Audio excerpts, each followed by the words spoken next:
Saya telah mendapat hak kepada 1,200 surat daripada archives SOAS, surat-surat light. Pada bulannya di bawah Marsden Letters, kemudian di label sebagai surat-surat light. Hak digital 11 volume, ada yang besar ni semua. Dan lebih kurang 350 surat di antara Sultan Muhammad Jiwa dan Sultan Abdullah Mukarram Shah, anak dia, dengan light. Dan apabila kita baca, kita tengok, tidak ada perjanjian. Cuma ada draft-draft dalam bentuk surat. Dan akhir sekali diajukan kepada Sultan Kedah, Sultan Abdullah Mukarram Shah tahun 1786 lah. Dan Sultan tidak setuju dengan dua provision. Salah satunya adalah provision di mana Light tidak bersungguh-sungguh menyatakan bahawa British akan mempertahankan Kedah apabila diserang oleh Siam dan Burma. Jadi Sultan pun tunggu. Sementara Sultan tunggu, Light pun mendarat di Pulau Pinang 11 Ogos tahun 1786. Pada saya, apabila Light set foot on Penang, that was not the first time. Light ada di Kepulauan Melayu selama 23 tahun. DNA dia Melayu. Ini satu cerita lah. DNA dia Melayu, dia kahwin dengan Melayu, anak dia semua setengah Melayu, dia boleh baca Jawi, dan dia berkawan rapat dengan raja-raja Melayu. Dan ada yang mengatakan bahawa dia menantu Sultan Kedah. Saya pun tanya Sultan Kedah, dia kata lebih kurang betul ya.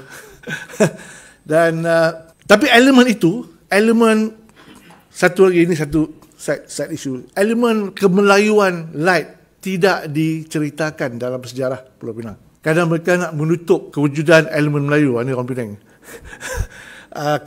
Kewujudan elemen Melayu walaupun Light dalam kehidupannya daripada tahun 1720-an, dia pakai kain pelikat, baju Melayu dan songkok. Dia tak pakai kostum Georgian. Itu narrative, image. Tapi Light sebenarnya pakai baju Melayu dan songkok dan kain pelikat. Jadi itu tidak ada. Jadi walaupun Light baik dengan raja-raja Melayu, ada banyak girlfriend Melayu, ada banyak affair dan sebagainya, tapi tidak ada persetujuan yang kita tahu. Malah Sultan tunggu dan akhirnya Light berjak kaki di Pulau Pinang 11 Ogos. Sebelum itu Light dah pergi rata di Pulau Melayu. Dia banyak pergi balik Riau, Aceh dan sebagainya. Maksudnya dia datang ke sini bukan dia minum kopi.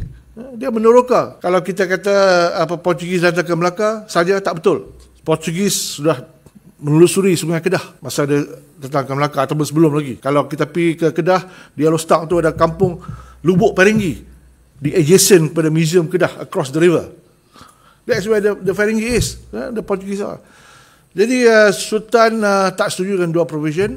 Sementara tak setuju tu Sultan tunggu, tapi Light telah masuk, dan saya kata itu sebagai pendudukan haram orang putih yang awal di Pulau Pinang.